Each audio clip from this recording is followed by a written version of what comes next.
Greetings from Teeny Tiny Toy Store. I've been a longtime supporter and a great fan of Make-A-Wish.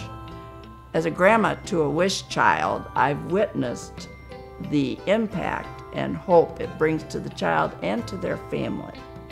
When you all give to Make-A-Wish, it brings us closer to our goal to be able to grant every eligible child their wish.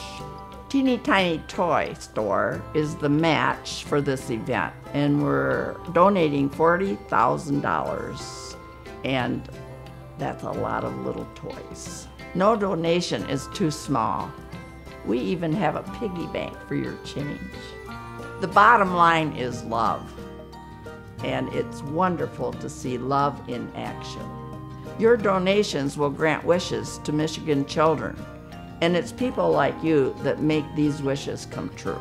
Now let's get ready for a great conversation with our healthcare leaders about the power of a wish. 10, 9, 8, 7, 6, 5, 4, 3, 2, 1.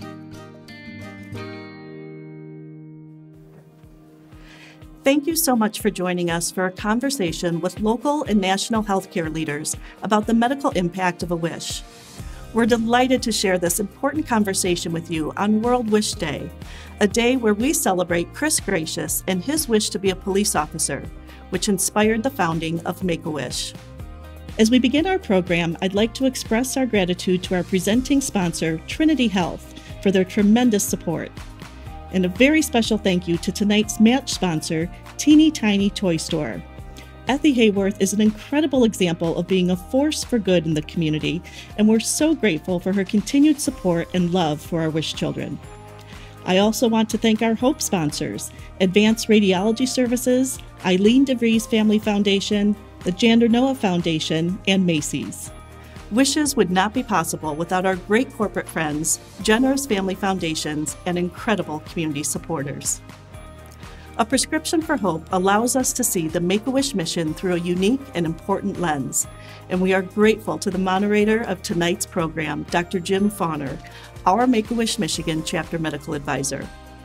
Dr. Fahner is passionate about sharing the power of a wish with his patients and was instrumental in bringing these healthcare leaders together for this interactive conversation.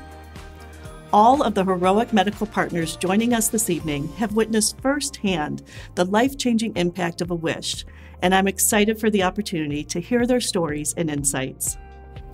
Throughout the program, you will have the chance to post your questions and comments in the chat. And if you haven't already made a donation, to the right of your screen you will see a donate button. As you learn more about why wishes are so essential, I invite and welcome you to make a gift to Make-A-Wish Michigan to help create hope for children battling critical illnesses. Thanks to the generosity of our match sponsor, Teeny Tiny Toy Store, all donations up to a cumulative $40,000 will be matched. Every single day, Michigan children are being newly diagnosed with critical illnesses. These are kids and their families who need strength from their community and the joy that a wish provides. There are currently more than 800 Michigan children in our program waiting for a wish, and we are actively granting wishes right now. Make-A-Wish exists to support these courageous kids during their battles at a time when they need it most.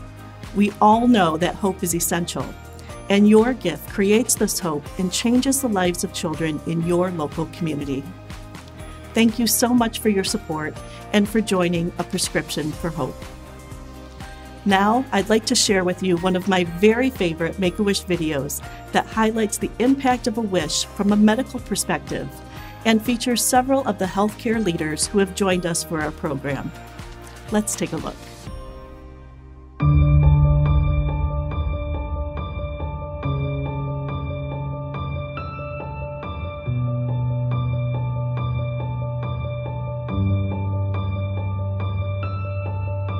A child who is undergoing treatment for a life-threatening medical condition has so much of normal childhood taken away from them, so much of their decision-making ability, so much of their normal experiences with playmates and friends and siblings. It is so long and so arduous. It robs so many of the normal childhood experiences from a child and from their family.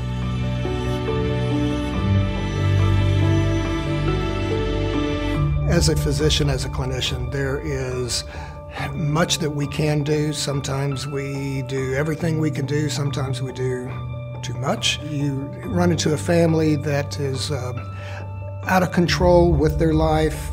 They have circumstances imposed upon them that they never would have signed up for or dreamed that they would be in that position.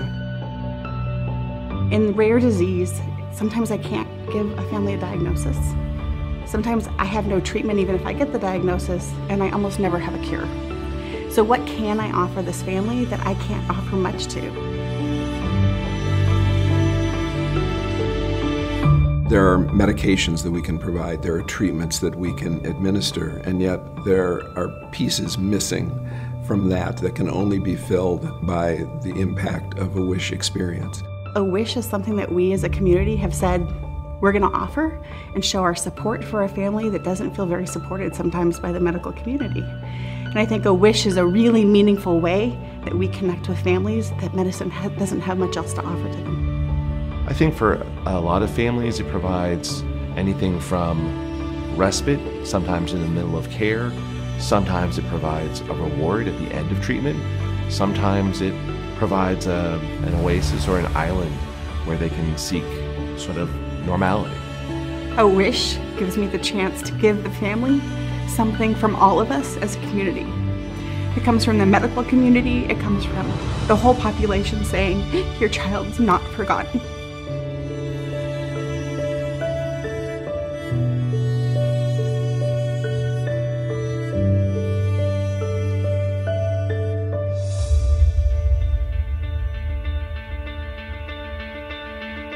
The beauty of Make-A-Wish is it's incredibly simple. It is that intangible object that, quite honestly, I cannot order from the pharmacy. I cannot write a prescription for. You see a child before they go on their wish, and when they come back with their family after the wish, it's often like seeing a totally different child. You just see it in their faces, this idea of thinking outside their current moment in time. It's an unsaid power that these experiences can give these kids. And, you know, these are kids that are living longer. They're living better. They're having more fun in their life. And it all started with one experience, and that was their wish. We don't need studies to show this, but now there are studies that are coming out. It just seems so intuitive, right? You have something to look forward to, and it makes you be more compliant with your treatment plan, so then it's going to impact your physical, your emotional, your psychological well-being. It's interesting. The study from Israel, it's significant because it's one of the first studies that we've actually looked at regarding the outcome or the impact of a wish, looking at the medical aspect of the child. What it does show is that a child that has a wish, there is a measurable change in their outlook.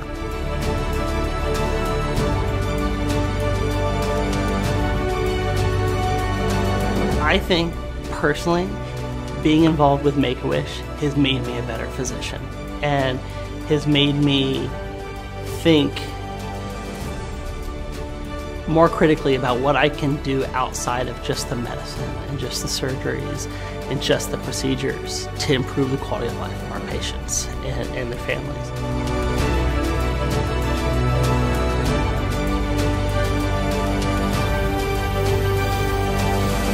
My favorite wish is the next one, and the one after that, and the next 10, and the next 100, because as with life, a wish has less to do with what has been and more to do with what's coming up. Good evening, everyone. And thank you so much for tuning in. Thank you for joining us as we kick off Make-A-Wish Michigan's 2021 event series, Hope is Essential. And tonight's very, very special program, Prescription for Hope, a caregiver conversation on renewal, resilience, and the power of a wish. We're going to be meeting those powerful and resilient caregivers on our panel in just a few minutes. I'm Jim Fauner, and it's my privilege to serve as the Division Chief of Pediatric Hematology and Oncology at the Ethy Hayworth Children's Cancer Center at Helen DeVos Children's Hospital of Spectrum Health, as well as the chapter medical advisor for Make-A-Wish Michigan. And it's my honor to serve as this evening's moderator. First, just a couple of brief thank yous to Helen DeVos Children's Hospital, who is my host tonight because I'm coming to you live from the Child Life Library in the lobby of Helen DeVos Children's Hospital. And like Helen DeVos Children's Hospital, our colleague children's hospitals and children's medical centers from coast to coast are so grateful and privileged to be able to partner with Make-A-Wish because it allows us as caregivers to write those prescriptions for hope and those prescriptions of a healing power of a wish for our brave children and families. And a very special thank you to a dear friend tonight who I know is watching at home. She is the sponsor of our amazingly successful match this evening, a loyal and generous friend of Make-A-Wish for so many years. So my most sincere and heartfelt thanks to the amazing Ethy Hayworth and to the team at the Teeny Tiny Toy Store in Saugatuck, Michigan. So when you are driving along Michigan's beautiful West Coast this summer on vacation, be sure that you stop in at Saugatuck and be sure that you drop into the Teeny Tiny Toy Store to say hello and thank you to Ethy and Kate and the team there. Now for me, I have to say I have the best job in the world tonight because this is like a very special family reunion for me to be able to be back working with some very dear friends and colleagues that I've been able to share activities through Make-A-Wish for several years. And you at home are very fortunate to be meeting these special people this evening. First of all, Dr. Nancy Cutler, my cross-state colleague and a member of the Make-A-Wish Michigan Medical Advisory Council. She is a pediatric cardiologist with Michigan Medicine and the C.S. Mott Children's Hospital at the University of Michigan in Ann Arbor. Welcome, Nancy. We're delighted to have you with us tonight. Dr. Deborah Regier is the medical director of the Rare Diseases Institute at the Children's National Medical Center in Washington, D.C., and the chapter medical advisor for Make-A-Wish's Mid-Atlantic chapter. Good evening, Deb, and welcome to you as well. Dr. Anup Patel is Chief of Pediatric Neurology at the Nationwide Children's Hospital in Columbus, Ohio, and Associate Professor of Pediatrics at The Ohio State University. Anup, I got the "the" in there. The Ohio State University Medical Center. Hello, Anup, and welcome. We're delighted to have you tonight. Dr. Shobha Srikantan is a pediatric critical care specialist and medical director with the Humana organization and chairwoman of our National Medical Advisory Council for Make-A-Wish America. Hello, Shobha. Great to have you with us tonight as well. And our dear friend, Tiffany Rowe, executive consultant, life coach, and facilitator, and tireless spokeswoman and champion of Make-A-Wish, and a member of the Greater Bay Area chapter of Make-A-Wish Board of Directors in San Francisco. Good evening, Tiffany. Great to have you with us. It is great to see you all. I'm so excited that you could all join us tonight. Thanks for taking precious time away from your clinical activities. And Tiffany, we're going to start off with a question for you this evening, if that's okay. We know that as a teenager, and that was just a very few years ago, I know, you had what is seriously a very harrowing medical journey, but a journey that we know that fortunately was accented by a wish experience that many of us in Make-A-Wish think is just one of those beautiful, iconic wish moments that we will all remember. And now in your work as a champion and spokesperson for Make-A-Wish, I wonder if you would share with us, how is it that this wish experience has so deeply impacted your career and your life? Well, first, I want to thank you for inviting me to join you tonight. I'm so incredibly honored, and it's always so hard to follow those videos. There is so much truth, so much incredible truth in what all of our clinical partners have shared. And so I want to thank each of you for the work that you're doing to lift up our mission and our kids. It's an honor to share the panel with you tonight. I'm almost 50. So my teens were a little farther away. And you know what? And I'm one of those rare birds that I count every year. I love them. I earned every single one of them. So I'm very happy to be on my way to 49. Because when I was 11, I was diagnosed with severe idiopathic aplastic anemia, which in the mid 80s was more unknown certainly than it is now, and went through several years of experimental treatment through Fred Hutch in Seattle, Washington. My prognosis during when I was diagnosed was 3 to 6 months, and not that much longer with the experimental treatment. So I did enter a tenuous remission for a few years. And I really, it resonates with me what you said in the video. When I was 11, childhood as I knew it was gone at that moment of diagnosis. I've never known myself in quite the same way since. So when I was a freshman in high school, I relapsed and went through treatment again. And that is when Make-A-Wish found me in my community. And I lived in Washington State, young chapter at the time. Would you like me to share a little bit about my wish? Absolutely. Yes, please. Okay. All right. So again, let's all remember it was 1988 and I was a teenage girl. But really I had been a dancer my whole life, although it seems like a young one then. I'd started at 5 and never stopped. And so when I entered treatment, I did have to stop dancing. And there was one particular individual that I felt incredibly connected to. I felt that he experienced the world through dance and understood himself best through the way he danced. And so I wanted to meet him. So I wished to meet Michael Jackson, and I did. I was flown to Chicago and was able to meet him and his dancers and be there for rehearsal. And then they surprised me and invited me up on stage. And I got to dance to the song Bad in front of thousands of screaming fans who undoubtedly were wondering who in the world I was. But I mean it when I say, and it's still obviously, I reclaimed a part of myself that day. So when you're young or any time in your life, but certainly when you're young, illness is formative.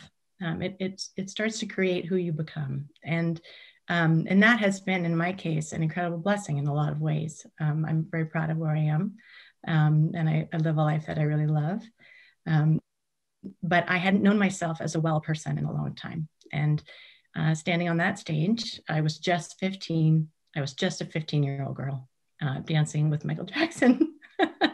And I felt well. I felt alive in a way and very connected to myself in a way that I hadn't given myself permission to in many years. So I returned home from my wish and a few months later went into remission and I'm 33 years out. I still count them, still celebrate every single one. And I absolutely, there's the reason I'm here and will be part of this mission until my last breath is because I believe that the role that wish played in bringing me back to myself is a huge part of why I'm here. Tiffany, thank you for sharing that. You and your journey and your story, and you now are a blessing to all of us. So thank you. That is wonderful. Dr. Patel, we're going to go to you because a couple of years ago now, you and your team, your researcher colleagues at Nationwide Children's Hospital, well, we believe you kind of made Make-A-Wish history because your team published one of the very first, really a landmark research effort on the medical impact of a wish. So tell us a little about that work and maybe more importantly about the wish child that helped inspire it. Yeah, thanks, Jim. And first of all, I want to say hello to everybody that's joining this meeting today and to my friends and colleagues who I actually haven't seen in a long time. Boy, I tell you, it's great. I wish we were in person. And then lastly, I want to say thanks to Tiffany. There's a couple parts of Tiffany's story that I think are really important for you guys to all hear other than what she said.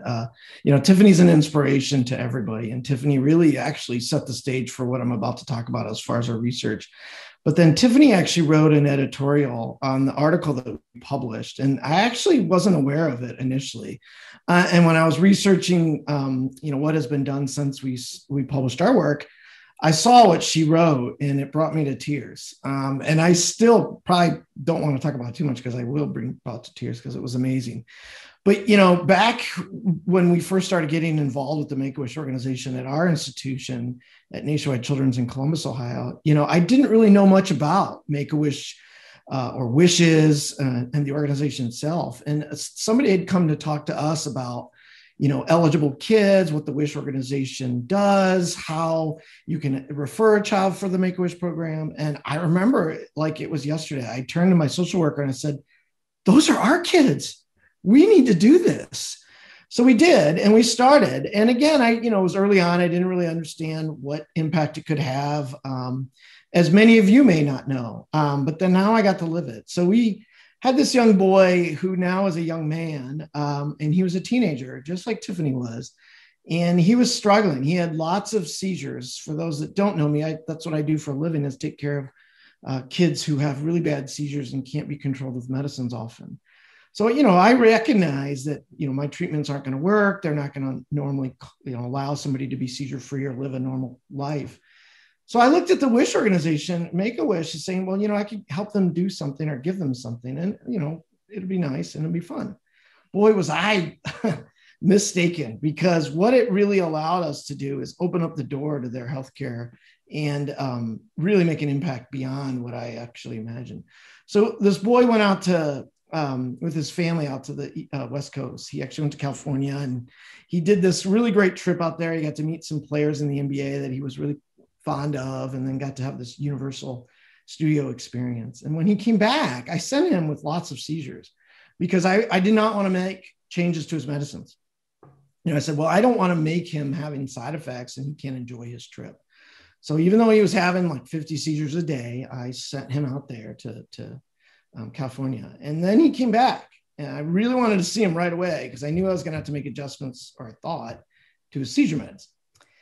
He came back and I said, hey, how's it going? And his mother says, tell him.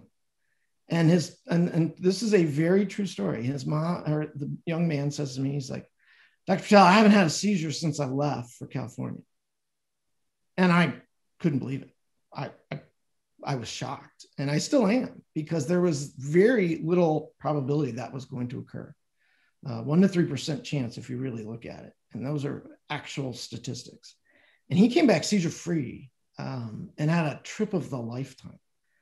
And one of the things he said to me, and I could speak all night to this, but I know I want to hear from my esteemed colleagues because they're amazing as well.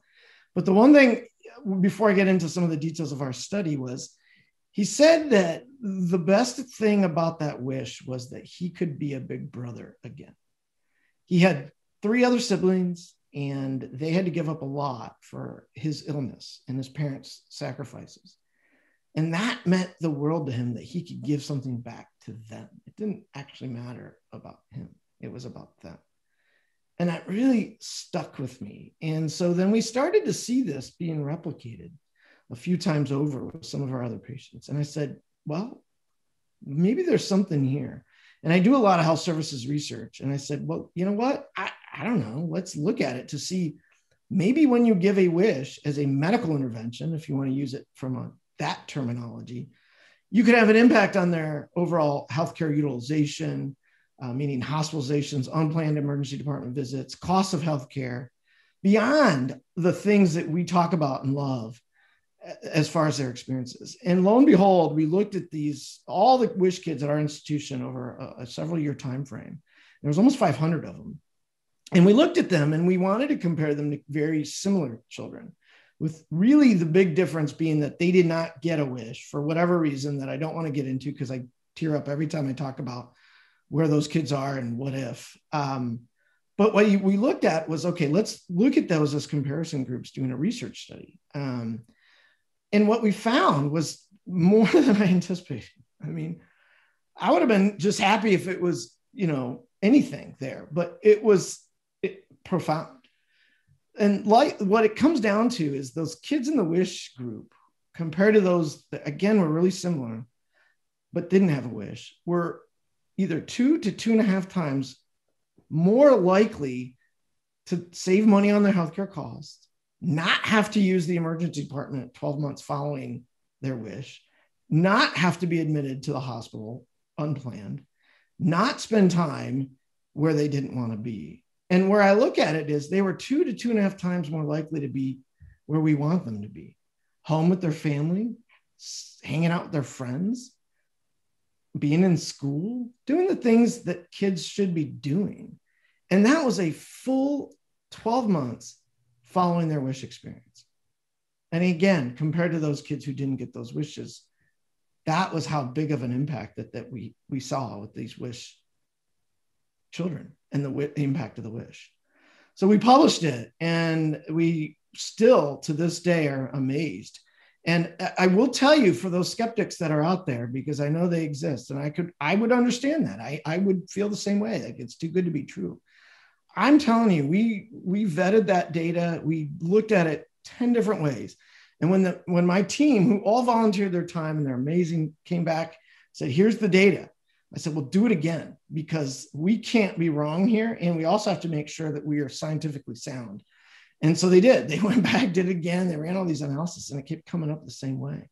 And so that was our story. And we're very proud of that. But more importantly, we're proud of, all the things that the Make-A-Wish organization, both in Michigan and nationwide, does, because they can make a difference beyond just that actual wish that will be long lasting and really impactful. And as you heard from Tiffany, well beyond the actual time when she got that wish. So that's, I hope, a good synopsis, Jim, but happy to talk more, obviously, about it. Thank you, New, very much. It's wonderful. And we are so proud and grateful to you and your team for that incredible work. Dr. Deborah Regier, I have to tell you, this is a meeting of your fan club. We're kind of in awe of your work, to be honest with you, and coming from a peds oncologist to peds neurologist to peds cardiologist to peds intensive care, that's pretty high praise, because we know that in your work, caring for children with the genetic and metabolic diseases, these are some of the rarest, most difficult to diagnose, and in many cases, truly heartbreaking conditions. So with such complex and such a unique group of children and families, what does the power of a wish really mean to them and to you? I love this question, and I feel so honored to be here with this group of people and my true colleagues and my friends. And I think the reason I'm so excited to be with all these people, whether you're on the screen with me tonight or you're at home with us from home, is this idea of Make-A-Wish has created a global community. And what I mean by that is, when we have a wish granted for a rare or ultra rare disease kid, do you know what that means? That means people that have never heard of their disease care about them and love them and have remembered them. And that is something beautiful to families. I work in an interesting field. We have we just peaked over 8,000 rare diseases. About 10% of them have a treatment, and handful have a cure. Handful, we're talking 5 to 10 have a cure. So that means over 90% of my time when I talk to a family about a rare disease, I'm not talking about a treatment, I'm not talking about a cure, I'm talking about what will life look like and how do we create the best life. And I am so incredibly honored to be the person who gets to talk about Make-A-Wish and talk about, there's this organization that knows that rare is hard and is here with you, with your child. And I get to tell them about this group of people that realize this is a hard, weird place for them, and they're not forgotten. I realized this was so important when I had a mom stop me, and I thought we were going to talk about their trip, and I thought we were going to talk about the dolphins, and I thought we were going to talk about all of those things. And instead she just looked at me and she said, you know what? No, everyone knows what Make-A-Wish is. And our Make-A-Wish t-shirts, everyone knew my child was special. And I didn't have to explain their rare disease.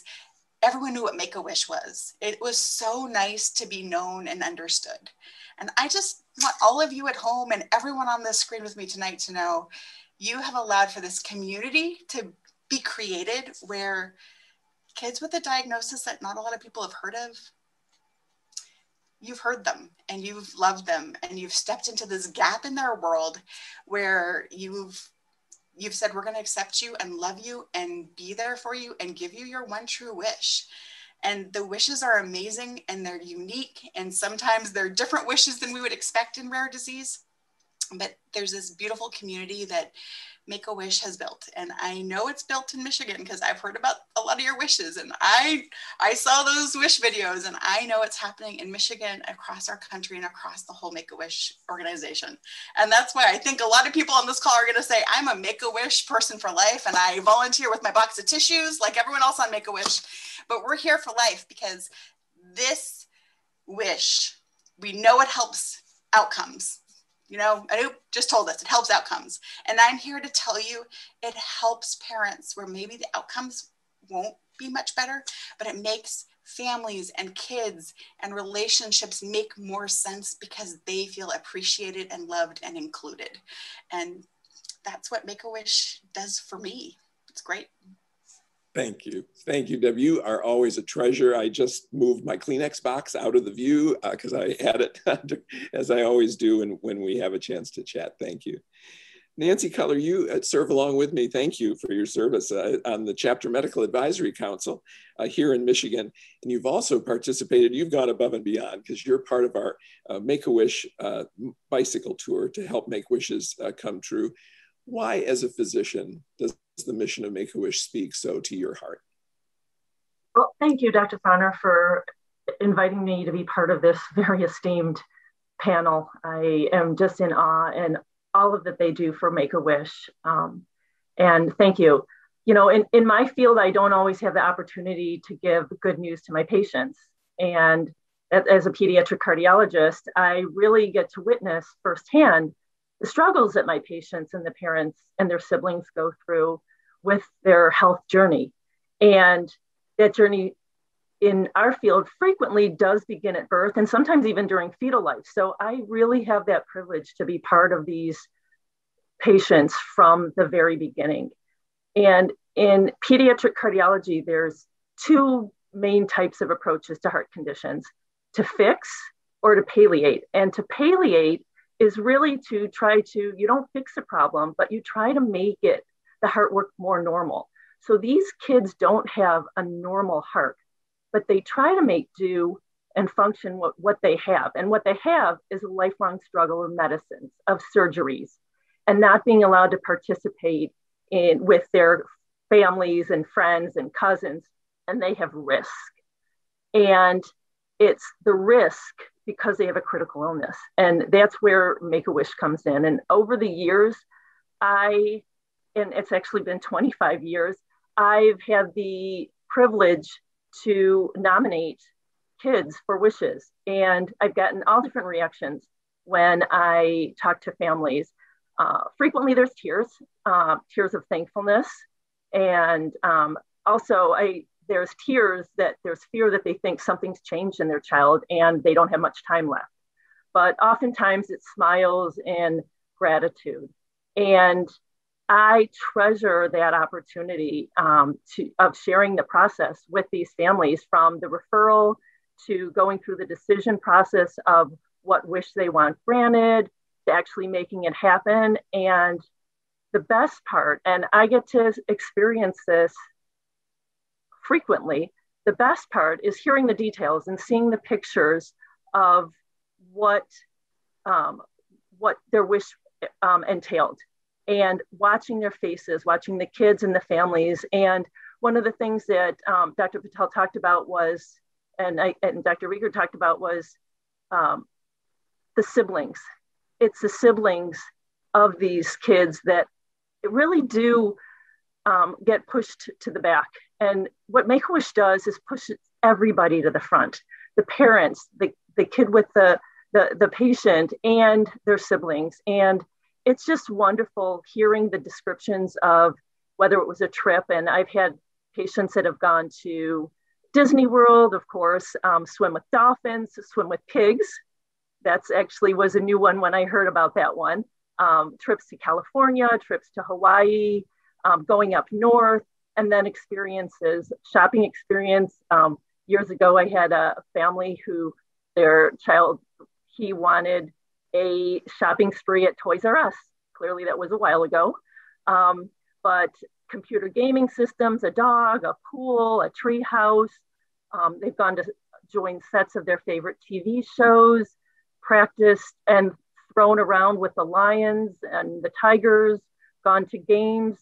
A few years ago, one of my patients had the opportunity to meet Beyonce, and more recently, he asked for a jet ski because he wasn't allowed to do things that his families and friends were allowed to do, like water skiing and wakeboarding. So this allowed him to do the water stuff alongside of his friends. And, you know, Make-A-Wish is one way to help. And I think there's please do. That's my shameless plug. But I have the unique idea to see it up close and personal. You can see how this speaks from my heart. And I'm so honored to be part of the Michigan Chapter Advisory Council. And that's really one way to have an impact and make sure that every eligible child can qualify for a wish. But I also participate in the Wish a Mile bicycle tour, which is another way. And I'm a cyclist, and I have an opportunity to combine my passion for riding and fitness with raising money for Make-A-Wish. And for those of you who are not aware, Wish a Mile, or WHAM, is an annual event that's held late in July. And there's been up to 800 riders that participate. And we ride 300 miles in 3 days. Yes, 300 miles in 3 days from northern Michigan and then downstate. And trust me, just because you're going downstate doesn't mean you're going downhill.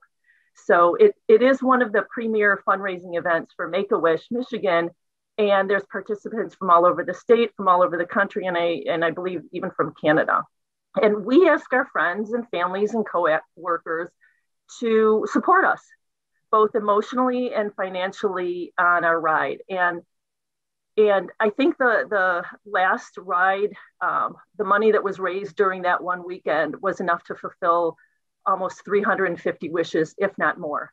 So anyone interested in participating, don't hesitate to reach out to me. You don't need to be an Olympic athlete or an Ironman. You just have to have passion and commitment.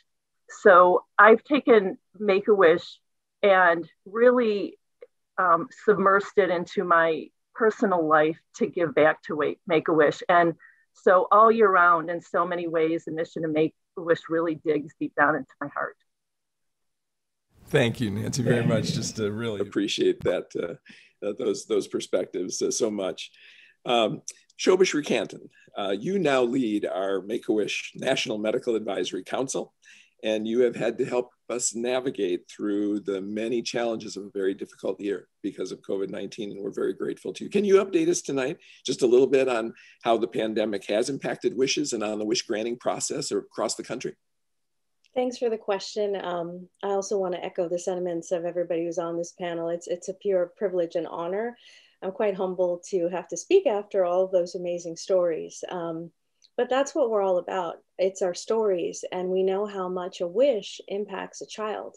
So I can remember distinctly last March when everything started to kind of roll forward to realize, wow, we're in the middle of a pandemic. This is official.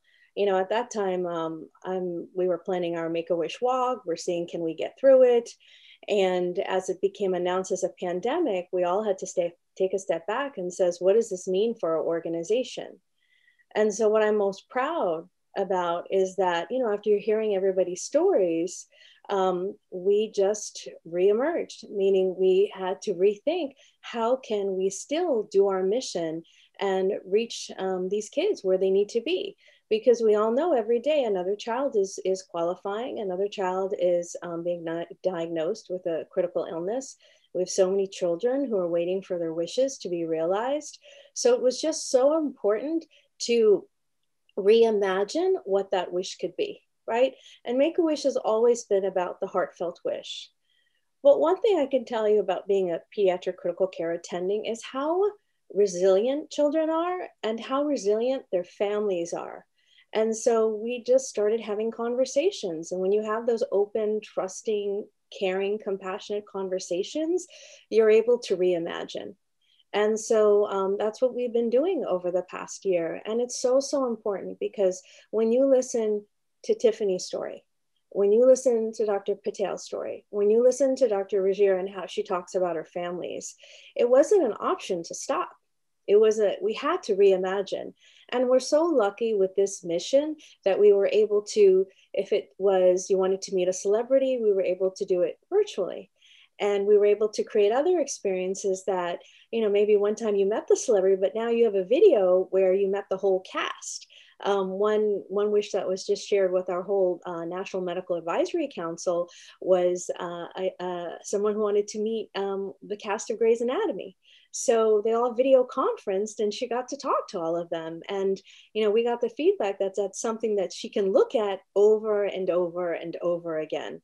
So it just really points to the creativity and the commitment to the mission and being there for the WISH children and their families. And then the other thing I really want to emphasize is how proud I am of the organization. And really, I'm one of 18 physicians who volunteer their time on the National Medical Advisory Council. So all of us are so protective of our patients, of our children, that, safety is so important, right? So like, we all have the saying, like, when someone's really sick, we wish we could sprinkle some magic dust over them and make it okay for them to go on the WISH. But travel safety, or safety in general in this pandemic, is so important. And now Make-A-Wish has embraced even more. It's really a sacred responsibility to not even to also think of the child, but also their family, right? Their parents, their grandparents, their foster parents, their siblings, because we would not want anything to happen to anybody on a WISH right now in the middle of a pandemic, because that whole family is their life support. So I'm just so proud that we've been able to continue our mission and still create those moments, those touch points that make a difference in our WISH children's lives. Thanks, Shobha. We're proud of you as well and grateful for your service and leadership during this difficult time. Thank you for that. We're going to go back to Dr. Patel now, and knowing what you and your team have learned and contributed to medical knowledge, knowing what you know now from the study that you've completed, what would you most like the folks that are listening tonight to know about the mission of Make-A-Wish? I think the biggest thing is that each individual who's on this call and taking the time out of their day can make an impact on a child and their family that is emotionally strong, physically strong, but will benefit their well-being and their physical state long after that wish is over. And, many of us don't have that opportunity. And you are now given that opportunity. All you have to do is contribute to the organization, and you can really make a difference in the life of a child and their family that will live with them for years. And I think that's the one thing I take away. The other thing, and I'll go back to it without trying to get emotional, we're missing kids. And there are various reasons why that happens. I won't get into that. But there are opportunities that we still need to fill. There are kids out there that desperately need a wish, and they need your help to get that wish. And then we will identify those kids. But those kids are there. There are too many kids that need those wishes, but they need your help to get there. And so those are the things I would take away that I've really been proud of as far as that the study goes. And one of the things that I just took away from was the fact that you can just do one little thing, but it sends almost like a ripple effect in a pond. And that is what happens after you make that one little decision to say, I'm going to contribute, or I'm going to volunteer, or I'm going to, request a wish, or I'm going to provide a wish for my family. Is that ripple effect just keeps going. And that's your opportunity. Beautiful. Thank you, Dr. Patel. Appreciate that. Dr. Regier, we're going to come back to you because we know that Make-A-Wish always strives to be able to grant every child's really true, unique, heartfelt wish. And I apologize. I promised you, I think that I wasn't going to ask this question, but I'm going to tonight because that uniqueness really presents a beautiful opportunity for each family, no matter what their circumstances. And at a recent Medical Advisory Council, you did share a very special story about a recent patient. Would you share that with us tonight? Always happy to share this story. I feel like there's so many stories and they're so each unique. And this is just one I think was a little different. This is a child with what we would consider an ultra rare disease. He's one of 2 people that have ever been diagnosed with this exact disorder. So obviously this family feels really isolated and alone. And I remember talking to them about Make-A-Wish, and they were really excited. And they're like, how will we know what his wish would be? And I remember thinking, don't worry, I'm going to send the wish team. They're so good at this. And I said, what I want you to do is just start watching him and figure out what makes him happy, so that when the wish team comes, they're going to kind of ask you those questions. Just start looking. What makes him smile? What makes him glow? What makes him happy? And it was an interesting thing. They came back to me a few weeks later after they had done their wish interview, and they said, we figured it out. And I said, oh, what is it? What is it? I'm so excited. I really didn't know what it would be. And they said, he is happy when his brother smiles. And I said, okay, how do we turn this into a wish exactly? I'm not sure. I have to give my wish group so much credit. They figured out what it was that made this child happy was watching his older brother being excited about his life.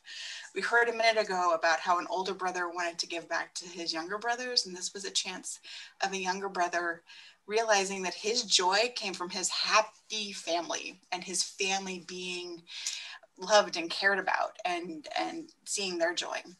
So I had the true honor of being at their home when he passed, and the honor of sitting Shiva with the family. And I remember being in their living room and looking at the table, and there was this memory book, and I opened in the book and I was flipping through it, and I realized it was their Make-A-Wish trip book. And every page of that book was another picture of this child glowing, looking at his brother. And every page was that until the very last page. And it was, okay, I need the tissue soon. I'm so sorry. And the very last page was of him sleeping in his mom's arm. And it was so clear that the whole family was just at rest and at peace all together. And I remember thinking, this is what a wish is all about. It didn't even matter what the wish was, but his one heartfelt wish was to see his family feel loved and included and cared about by society, and for this brother to have the joy of his life. And Make-A-Wish made that happen for them. So thank you to Make-A-Wish for giving that family that chance to live life in a different way for that week. Thank you, Deb. Thank you for sharing that very special story. Much to be taken from that experience, for sure. Nancy Keller, we're going to go back to you. In your work on the WHAM 300, I heard a wonderful story, because in addition to being a participant, you are a wonderful ambassador at the end of that event. You have been seen on many occasions connecting those cyclists who have just come off that 3-day, 300-mile ordeal, and they're being met by our wish children and our wish families at the finish line. They're there to hand out the medals at the Heroes Hurrah, and you make those connections. Can you just share what those moments are like of connecting those cyclists with our wish kids? I thank you, Dr. Fahner, for letting me talk about this. It's so emotional, and there's tears. There's just tears everywhere. If you ask a rider that participates in WHAM why they ride, by far the response that you get is for the kids. That's what you hear all weekend long. It's for the kids. And each day we ride about 100 miles, and there's rest stops every 10 to 15 miles and lunch. And I usually take the full 45 minutes for lunch. And at every stop, there's a wish family and their child who's had a wish granted. And they're out there with signs of encouragement and thanks. And then there's some kids out there that are with their photo albums with pictures that chronicle their wish. And you just feel the excitement. And it's that excitement that gets you the energy to go that next 10 to 15 miles to the next rest stop. And we ride rain or shine. It's 95 degrees. It's been 50 degrees, which is cold when you're on a bike, with sideways rain. There's been lightning delays, but we ride. And when we cross the finish line on day 3, we want to finish not because it's been 3 days of hard riding and we want to be done, but it's really the Heroes Hurrah ceremony that simply just gets to our hearts. And most riders, so what that is most riders are part of a team, and I'm a proud member of Team Alex. And all of us riders, we become like family, trying to just keeping Alex's memory and legacy alive and being able to provide wishes to just so many kids over the years. And depending on the size of the team, there's 1, 2, or maybe 3 wish heroes. And these are kids that have had their wishes granted, and they give us the inspiration during our training, excuse me, in the spring and the summer, and they're with us ride weekend. But the best part is at Heroes Hurrah, we get a finisher medal. And it's our wish heroes, our team's wish heroes, that get to put that medal over our neck. We're bending down because we're usually taller than them, and they put that medal over our neck. And it's just so emotional. And I have had the unique opportunity, because of my experience with Make-A-Wish and of being the Team Alex Wish Hero liaison. So I get to arrange for many of our team heroes. And I've chosen many of them from my patients. And it's, a little overwhelming for them, but we usually include them not just at the Heroes Hurrah, but they become part of us during, including them in a picnic. Last year, one of our last 100-mile training rides, we geographically included their houses on stops for socially distanced hugs and photos and gratitude. And so I get to see them outside of the hospital and the office, and they get to see their doctor as a real person. And that's a connection that you can't duplicate in any other way for like a doctor or a patient. And many of the Wish families want to give back. They want to give back for what they have received from Make-A-Wish. And it's the participation as a Wish hero that the family, it gives them a chance and an opportunity to be part of that. And we've actually had parents, and I know that there are also former kids that have been granted wishes that have joined WHAM and to be involved and to pay it forward. And the photos on my phone and in my brain from the Heroes Hurrah of Sophie, of Sunny, of Thomas, of Izzy, of Drew, of Lily, and so many others are just permanently in there and just everlasting. So I know I can go on and on. So I know, Dr. Fahner, and everybody out there, you can appreciate my passion and compassion for this. Beautiful. Thank you. Thank you so much for sharing that. We're going to go back to Dr. Srikanth because Shoba, you and your colleagues there in Central Florida, you are truly in many ways on our Wish front lines, because so many of our families, of course, love to travel to Central Florida and to the wonders of our great partners at Disney World and the other theme parks. But I know that that also means that you and your colleagues have had some truly remarkable up close and personal Wish situations. Would you share that a little bit with us tonight? Sure.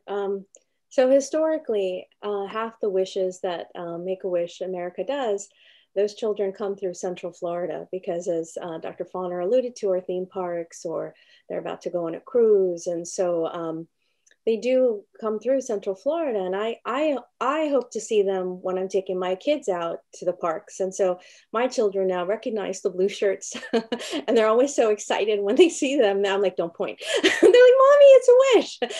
And so unfortunately, just because of the nature of the children who are going on wishes, sometimes they might have gone to the park for a day or two, or sometimes they're just very ill that they get off the plane and instead of enjoying their wish, they're coming into the ICU. And so, everybody knows my involvement in my hospital. And they take great histories. And so there's so many that stand out. But one in particular, this young boy had just almost literally got off the plane and had to come into the emergency room. And we get the call and we're getting him up to the ICU. And very quickly the team tells me, he's on a Make-A-Wish, Dr. Srikanth. And I'm like, okay. And so we get him into the room, and then I go to meet the family.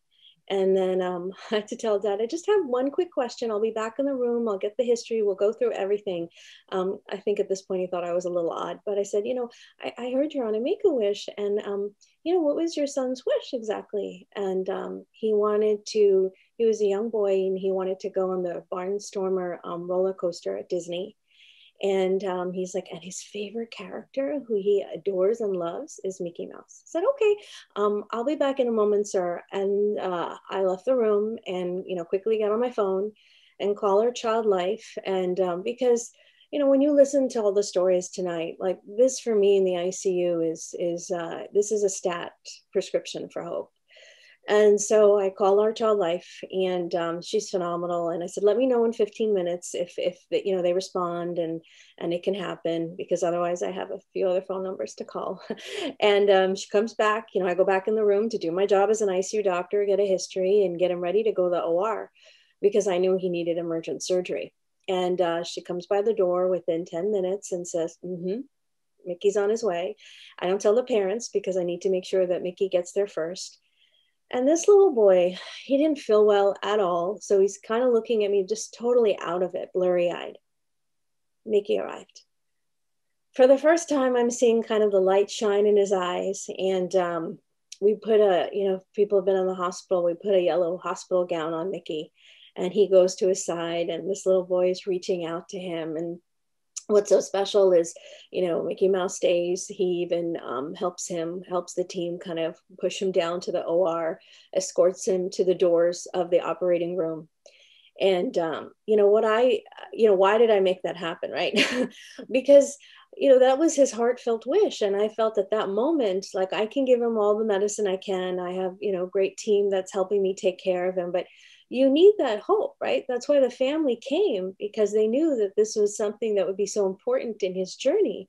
And it was important enough to them to travel with him to Central Florida. And so I truly believe in my heart of hearts that that young boy survived that surgery that night because of Mickey Mouse. And he was able to leave our hospital. So I know Dr. Fahner wanted me to share that story, and we're lucky in Central Florida with our partners. I mean, SeaWorld and Universal. We've had to make those stat calls, and those aren't things that are publicized. It's just as Dr. Patel said, it's like a ripple effect in the community. Sometimes we just call it your wish heart, that you do anything at that moment to help that child and that family. And, there have been so many other experiences where even I was like out of the country on vacation, and people reached out to me, and I reached out to somebody else who's on the country on vacation, and, we're able to still get Elsa to be at the bedside in an hour. And so that's just the power of community and caring, and how much people want to make a difference in helping a wish child and a wish family. So thank you for the question. Thank you, Shobha. I am going to treasure the image of Mickey helping with surgical prep, I think, forever. That's going to be a vision that I hold with me for all times. Thank you for making that possible to share that with us. We are close to running out of time, but Tiffany, we're such a great admirer of you and your work, and in your coaching and your consulting. I have to say I've been privileged to hear some of your presentations where you have talked about the power of resilient leadership. And I think all of us out there right now going through with our families the pandemic and all that we've been through, I would love to hear some words of wisdom from you on the power of resilience. Oh, well, with pleasure. And I'm glad you narrowed my thinking, because I had about 1,000 threads that I wanted to follow up on there. So, so I want to thank each of you really for everything that you shared. The one thing I would love to say first about resilience before I move, necessarily into comments specifically about leadership, is that what I know in my bones is that my Make-A-Wish experience taught me that I can be both brave and afraid, right? So I learned through that experience that something mind-numbingly painful or difficult and something explosively joyful could exist in me at exactly the same time. And I didn't have to let go of one or negate one. It wasn't naive of me to feel the joy of my wish because this difficult thing was still happening. It didn't make my illness experience less hard because my wish had happened. Both could be true. And I truly believe that that is why I understand resilience in the way that I do. And what I really try to communicate to individuals and organizations, and frankly, anyone that will listen, that sense of resilience that we are all innately born with, but that we can recultivate in our life and in our leadership, is not about certainty. It's about that sense of self, that ability to say, I don't have to know what happens next in order to trust that I am up for the challenge. And I think for me, that's what being able to hold both does for me. I can know this hard thing can happen, and also in me is something that can rise to that challenge. And I can use what I have to build what I need if I don't already have it. And I have found that to be personally true again and again, both in my personal life and in my professional life. And I have been so honored to serve Make-A-Wish in just about every capacity, I think, over the years. I was honored to serve as the first Wish Child on the national board at a time when we were making significant strategic and governance changes. And that's kind of dry for this evening, but I'm just saying it was a time of great transition and resilience for the organization. And I think we are coming through another one of those now. And I am so proud, always so proud of how scrappy we still are, right? No matter how big we get, we are still willing to treat every single wish as if it's the first, and we will roll up our sleeves and we will figure it out. And we will do that with the greatest love and the greatest hope that we can all gather together and bring to those families. And that was no less true this last year, even though a lot was asked of our families and our volunteers and our leadership to do things differently.